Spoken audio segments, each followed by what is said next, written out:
যুক্তরাষ্ট্রে জন্মসূত্রে নাগরিকত্ব বাতিলের প্রচেষ্টায় বড় ধাক্কা খেয়েছেন প্রেসিডেন্ট ডোনাল্ড ট্রাম্প।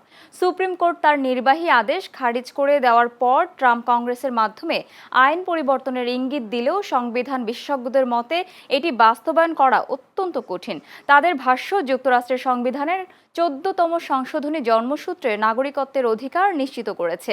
তাই সাধারণ আইন পাশ করে এই নীতি বদলানোর চেষ্টা হলে তা আদালতের সাংবিধানিক চ্যালেঞ্জের মুখে পড়বে।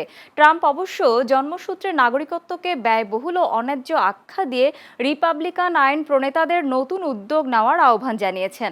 অন্যদিকে বিশ্লেষকদের মতে বর্তমান ব্যবস্থা বহাল থাকায় প্রতি বছর লাখো শিশু নাগরিকত্বহীন হওয়ার ঝুঁকি থেকে রক্ষা পাবে এবং দীর্ঘমেয়াদে এটি মার্কিন অর্থনীতি ও অভিবাসী পরিবারগুলোর জন্য ইতিবাচক প্রভাব ফেলবে।